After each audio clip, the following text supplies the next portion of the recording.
Okay, I noticed that it's 5:30, so we are going to get started and we'll slowly let folks in as they join. So welcome everyone.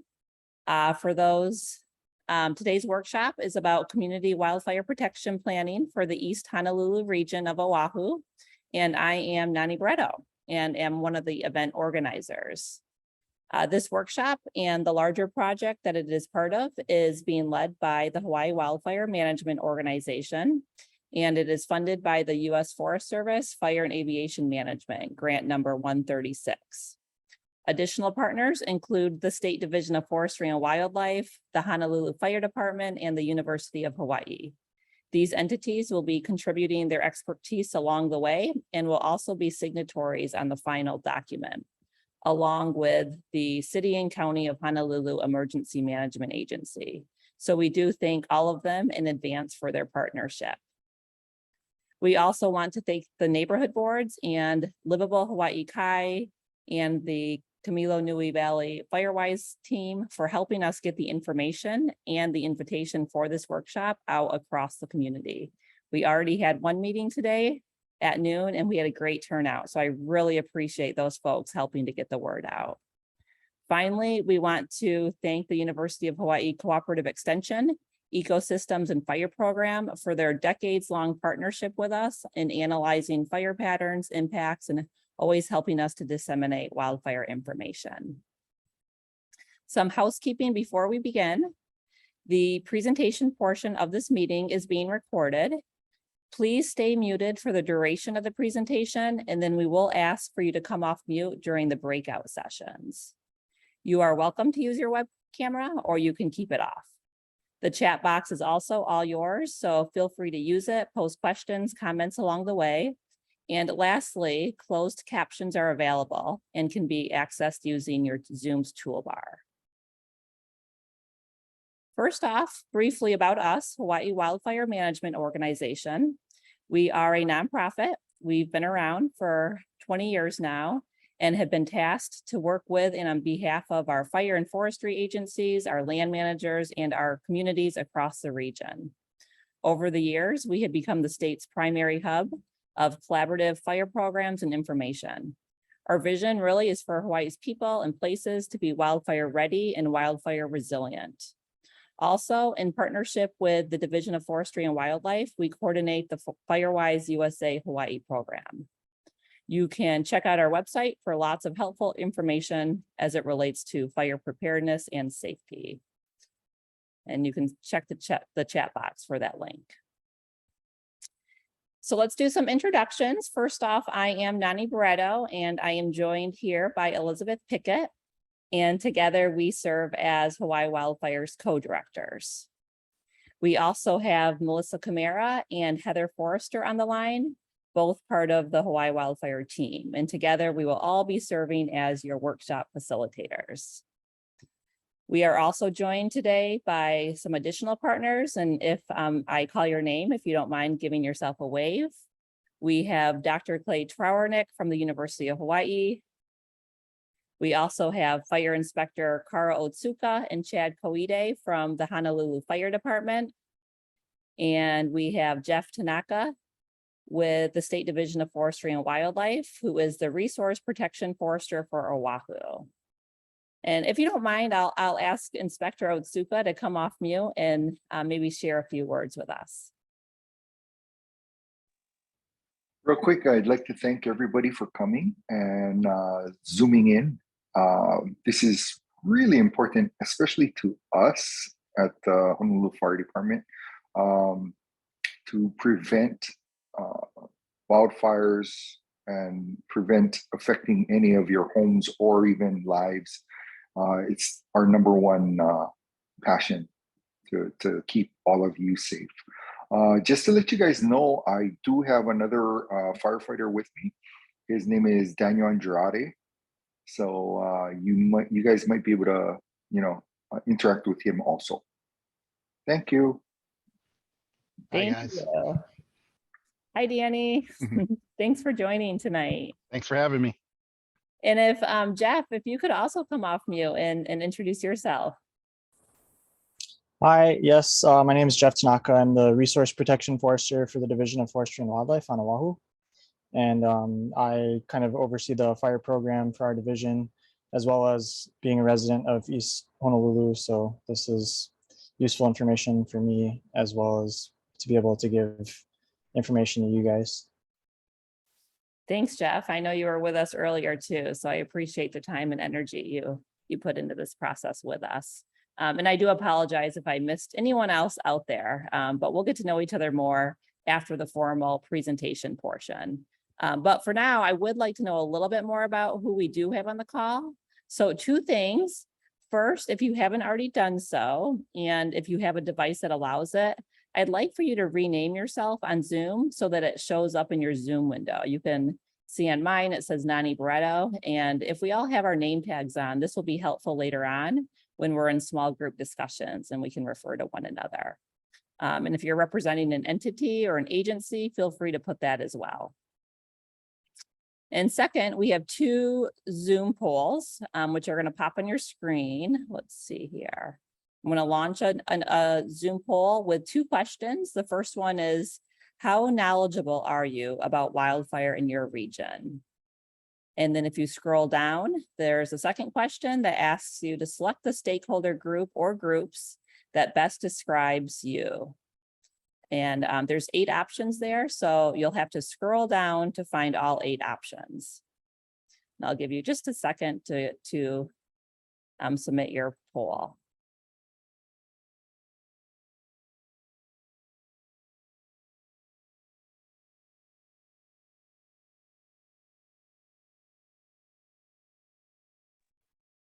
Hey Great. Nani, sorry, I lost my poll. It disappeared on me. That's okay, sorry. But we know you're here, so that's a good thing, and we know who you're with. So I'm going to go ahead and end the poll for now and share the results for those that were able to respond. So it looks like on the call, we have a very diverse group of folks, which is great. You know, we have folks that are somewhat, very, and not at all knowledgeable about fire. So that's a great thing, especially as we start talking story in our small group breakouts. And then in terms of stakeholder groups, we have a lot of community residents. We have some firefighters or other first responders, educators, and some other things. So I'm going to stop sharing that screen. That gives us a good idea. It's always useful to get a pulse on the audience to see who from the community we're talking with. Okay, so next, a quick introduction, next screen, Melissa, as to why we are here and what we hope to achieve. First, to learn more about wildfire and what that means for the East Honolulu region, which we will do through a 20-minute presentation. Then we're going to ask for your help in generating a list of your wildfire concerns and recommendations for next step actions. And this is what we're going to do through some small group discussions, and that will last about 40 minutes. And finally, we're also here to make connections because, as you will hear many times today, it takes all of us working together ahead of time, like we are today, to get our communities and our natural resources wildfire ready and resilient. So now I'm going to hand it over to Elizabeth for the more formal presentation portion of the workshop.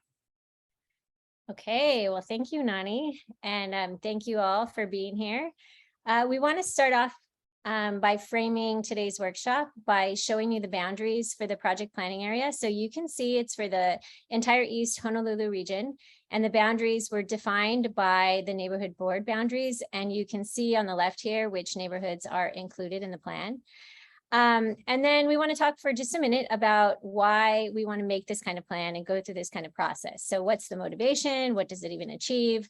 And really, it all starts because wildfire threatens people and natural resources, and the impacts are from Mauka to Makai. And it's really important to get together to work on protecting what we love, what we need, and what is special. And the process is really useful because it allows us to establish together our shared goals and priorities.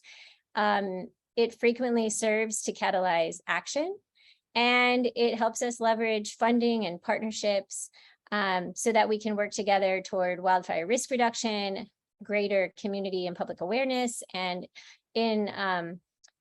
and then in the long run, overall safety and protection of our communities and natural resources.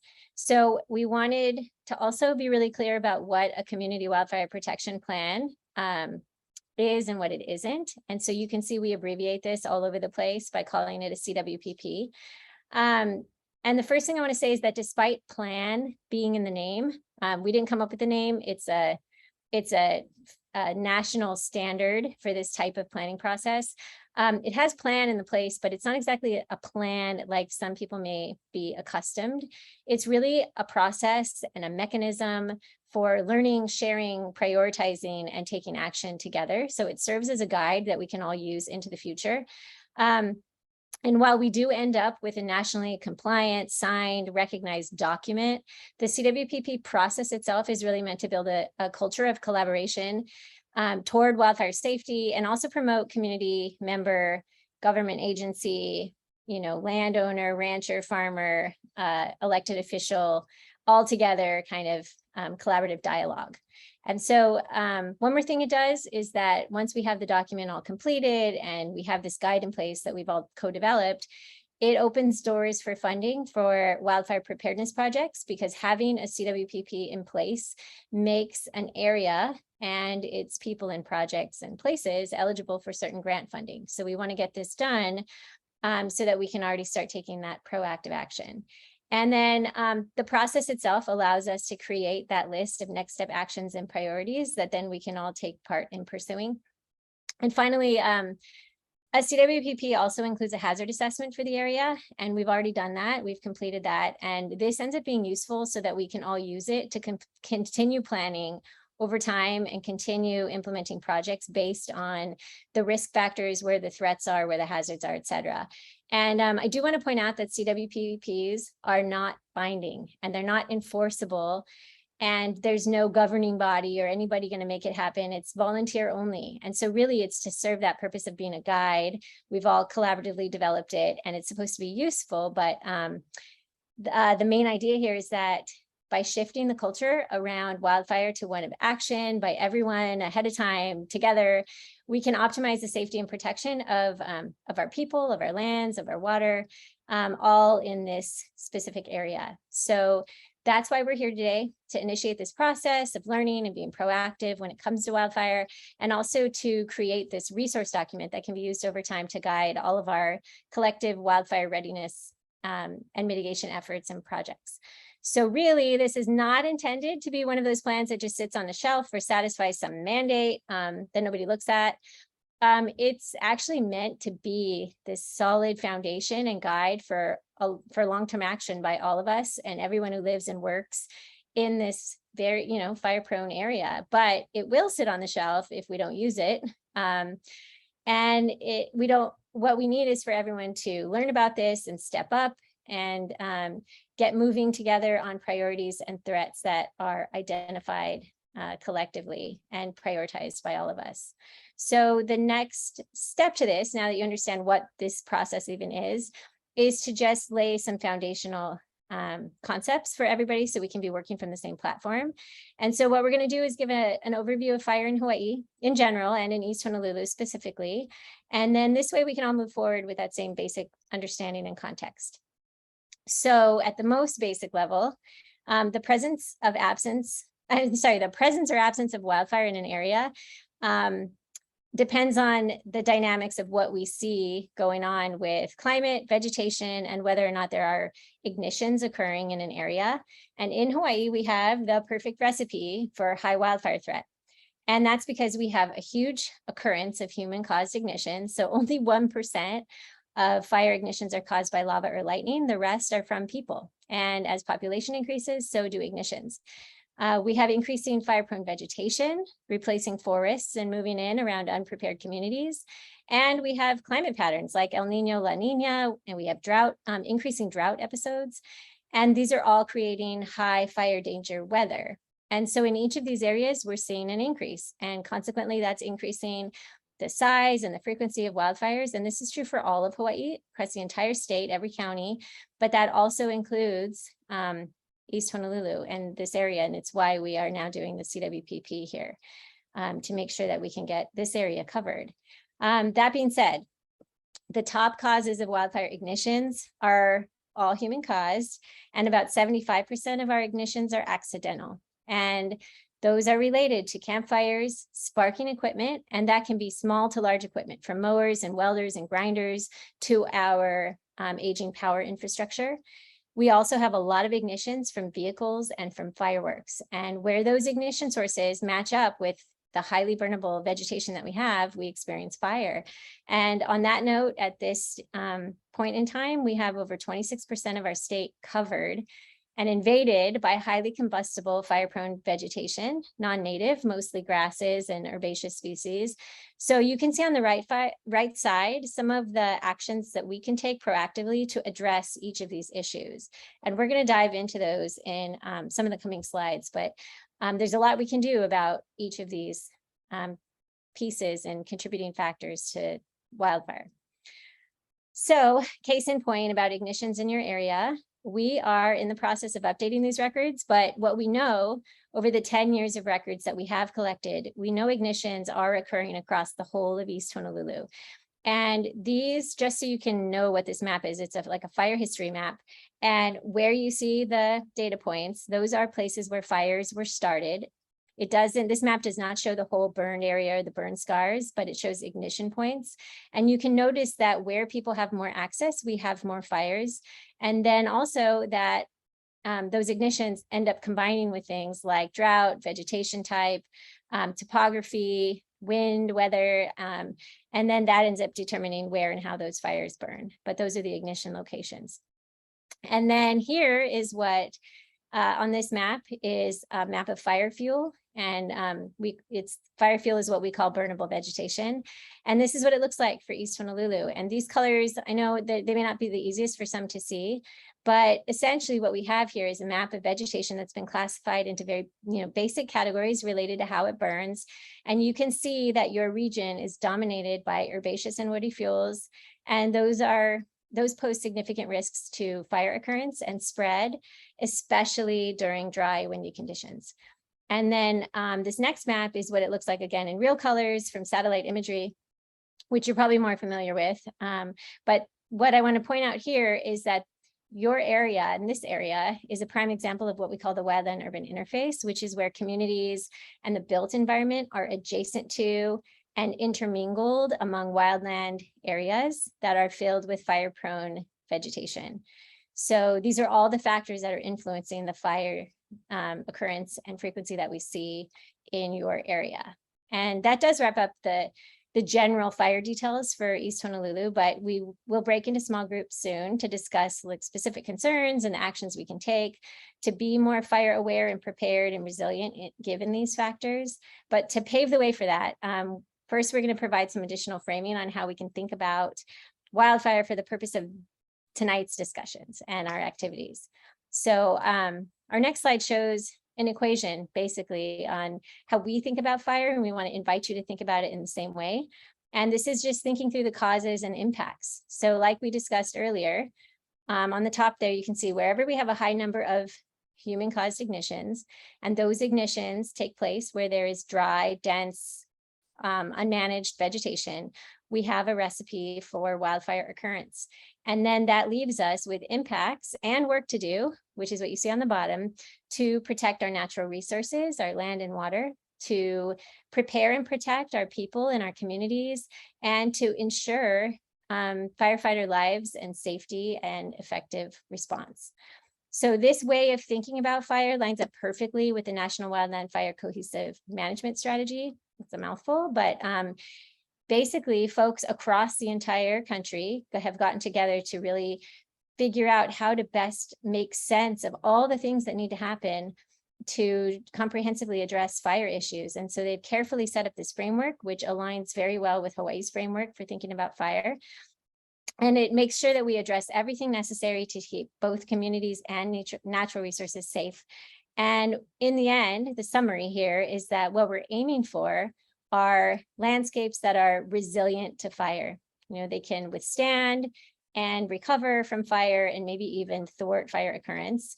We want to aim for communities that are adapted to the realities of being having high fire risk. And we want to make sure that we have safe and effective firefighting. And addressing all three of these in combination ends up being what will yield the prepared, safe, and resilient lands, water, and people and communities that we're all hoping for. So for the purposes of removing lingo and framing our discussion today, we've renamed the categories like as you see here. So we've renamed them to simplify to people and communities, and that does include the built environment. And we have land and water, and then we have firefighting. And I do want to point out that in wildfire readiness work, we often have to very specifically dispel the myth that all things fire are the responsibility of firefighters, and that the rest of us can just relax and count on fire agencies to do everything. We do want to state strongly here that firefighting is the very last line of defense, and that there is so much we need to do on other fronts to make sure that we're preventing ignitions, and that any fire that does ignite can't go very far or do much damage. And those are the parts that are up to all of us. And that's what it means to be wildfire ready and wildfire resilient. And that's what we're aiming for with this meeting, and why we're so thankful that you're here tonight to get started with us. So for this reason, we are going to run through some specifics about each of these categories before breaking off into our small groups, because we will have more intimate conversations about how we can proactively prepare and prevent wildfire issues in the East Honolulu area per category. So we're going to dive in so that you can start, thinking about what each of these categories might mean for East Honolulu and for your community. So the first category we want you to be aware of is the one of people and communities. And this, again, includes the built environment. So people, knowledge, awareness, neighborhoods, infrastructure, building materials, all the things having to do with people, infrastructure, et cetera. So the goals here in this category are to do all the things that we need to do for people, for everyone who lives and works in an area, to be as prepared as possible to prevent, to respond to, and to recover from wildfire. And that means being aware of fire issues and impacts. It means owning our roles and responsibilities and taking very specific actions in those roles. It also includes not starting fires in the first place, being very fire aware and fire minded in your activities, and also all the way through that individual responsibility to the collective responsibility of making sure we have a culture and legislation and budgets that lead to fire awareness and preparedness. So when you get into your small groups and discuss this category, you can focus your conversation on things like protecting homes, communities, historic and cultural sites, gathering places, municipal infrastructure, economic interest, raising community awareness, reducing human-caused fires, ensuring that everyone knows that they play a role in prevention, preparedness, safety, and just really building knowledge and capacity for all who live and work in an area to be part of the solution. So next up are some slides we put together so you can see what some examples of next step actions in this category might be, like what some project ideas could be that you might mimic or get inspired by for achieving the people and communities goals. And these are the types of projects that other people have done after their CWPPs that they've implemented as a result of having a CWPP in place that have been effective. So you can let these inform you and inform the conversations that we'll have in a few minutes that are specific to East Honolulu. So some examples include outreach and education, homeowner landscaping workshops, home fire safety assessments, things like that. And I do want to point out that many areas have prioritized working on new and improved legislation toward things like fire-wise development, increased brush abatement requirements and enforcement in and around communities, building codes, zoning, two ways in and out of all neighborhoods, emergency access roads, evacuations, advocating for increased budgets for fire agencies and groups that are doing wildfire mitigation work to reduce hazards. Other projects in this category involve businesses launching green waste removal days or projects in neighborhoods, increasing the enforcement of illegal dumping and abandoned cars, working on fireworks issues, things like that. That's all the people side of wildfire issues and impacts. So you can see here there's lots of ways of increasing awareness and safety across neighborhoods and communities. And in the end, truly, it's usually a combination of approaches that helps get toward the protection and awareness goals that we're hoping for. So outreach and increase in awareness is a pretty huge component or a prominent type of activity that ends up falling into this category. So we did want to point out that if you don't already know, there are lots of us who've been working together for a long time to make sure that outreach and information resources are available for you to use, and they're up to date, they're ready to use. And some are digital, some are printed, but they're all available to you. And one thing you could do is think through how to make use of those in your areas with your schools, clubs, businesses, organizations, anything that you might think of in your area to disseminate these materials or to have workshops or whatever are great things to discuss in your groups. There are also probably some community action and training project ideas that might make sense for your community. So toward this, we will detail the Firewise USA Hawaii program opportunities at the end of today's workshop, so you can know more about that.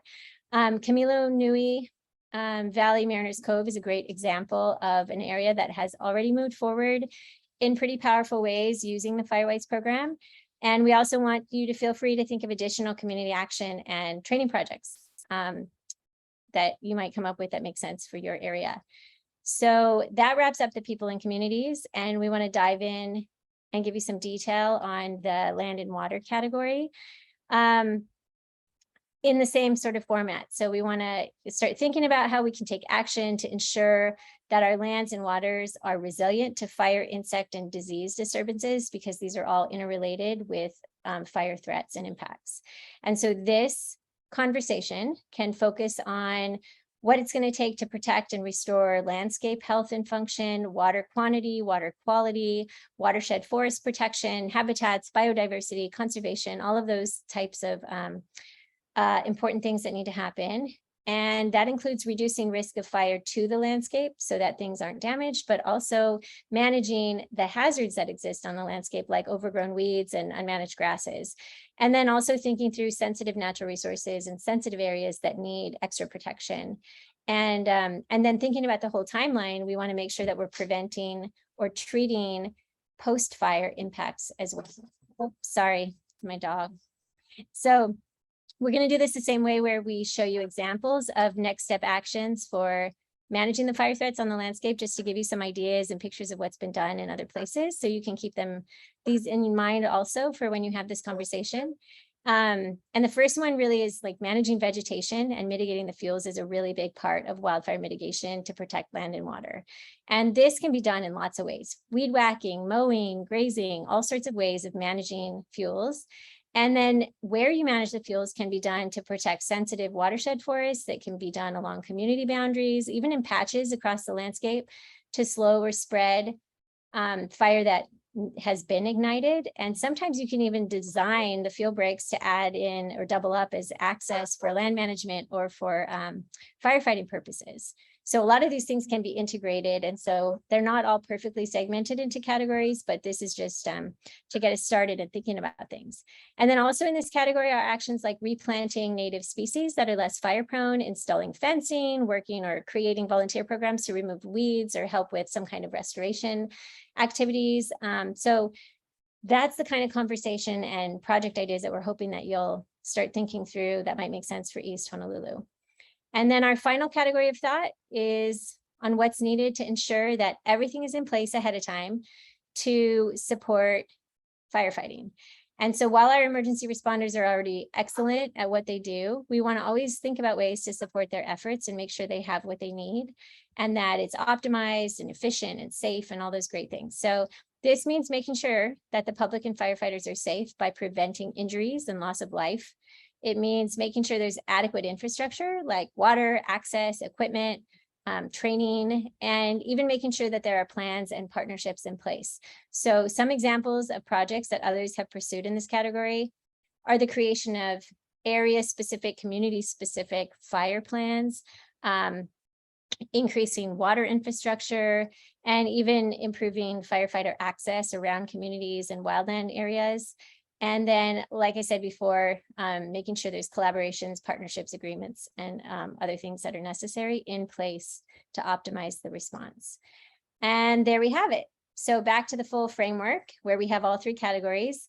hopefully now you have a better understanding about wildfire in general, about how we see it through the fire lenses when we look at the East Honolulu area, and then some goals of each of the national strategy categories that are also the categories we're using for Hawaii. And that wraps up the formal part of the presentation. The rest is really going to be your ideas, your priorities, concerns, and input.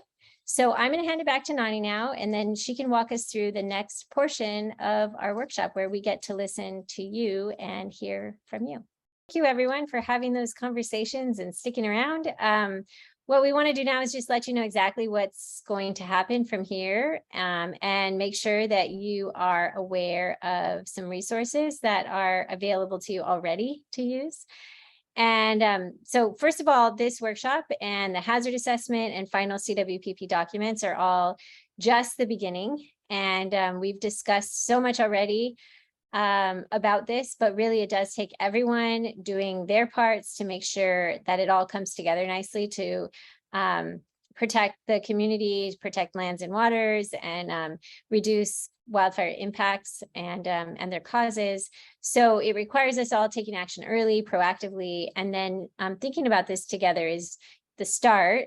And then we're going to put all this together into a community wildfire protection plan. And while we do that, we will be continuing to consult with our agency partners, fire and forestry, and emergency response and emergency management partners. And we will incorporate everything that you heard tonight, discussed tonight, everything, all of that input, the hazard assessments into the required compliant CWPP format and get it signed off.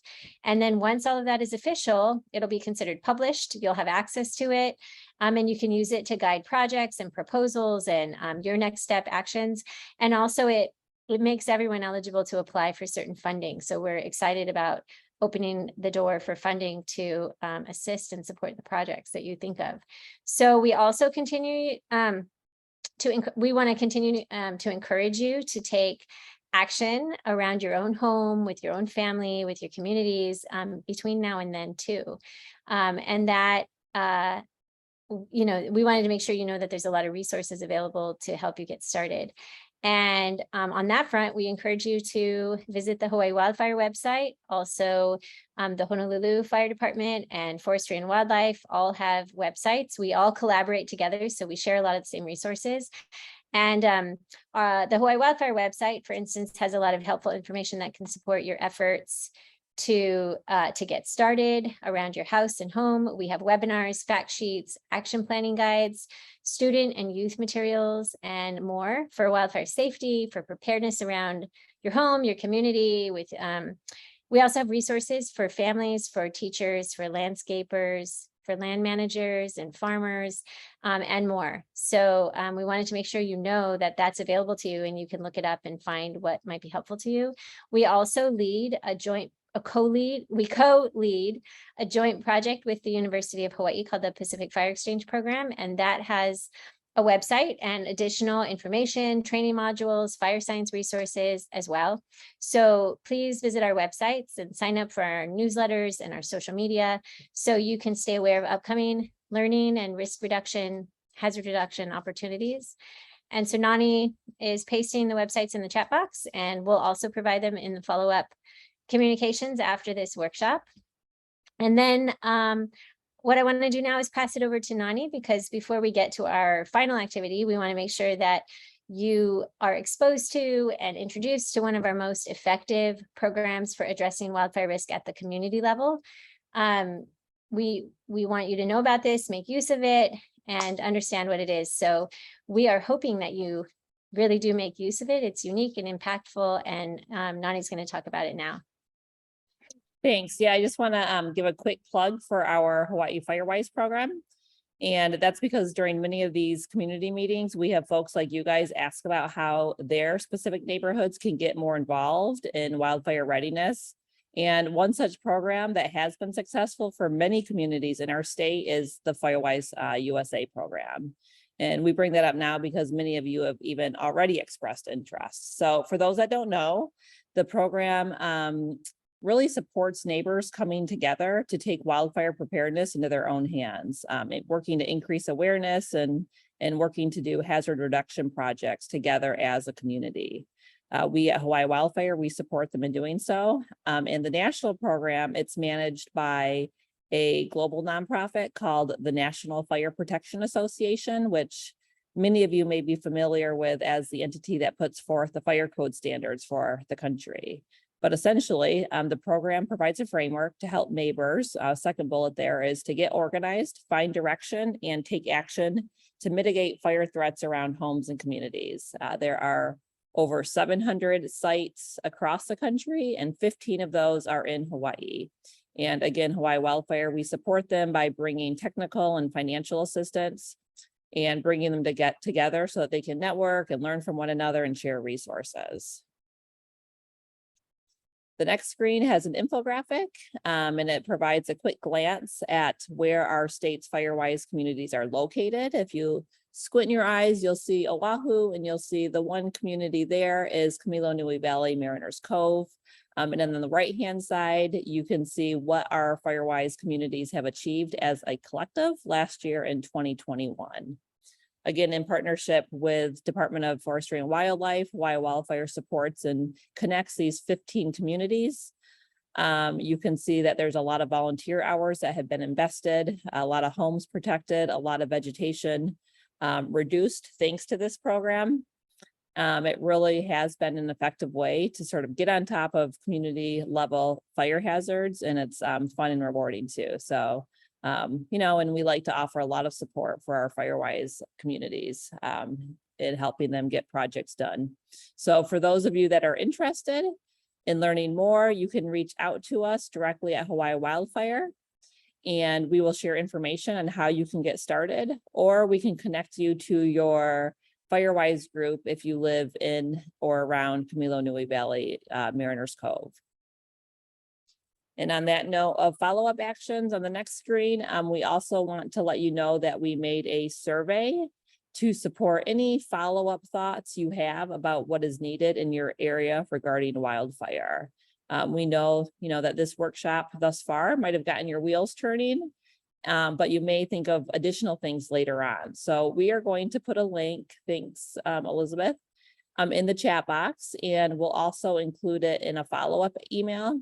And we do encourage you, to use it yourself if new ideas come up, but also feel free to pass this link around to your friends and neighbors and to others that weren't able to attend today's workshop. And we'll be sure to integrate all of their input and recommendations into the final report as well.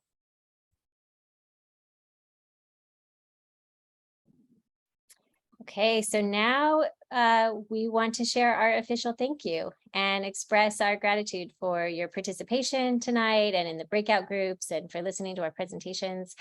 And we want to thank you for the wildfire preparedness actions we know you're going to take once you leave here today.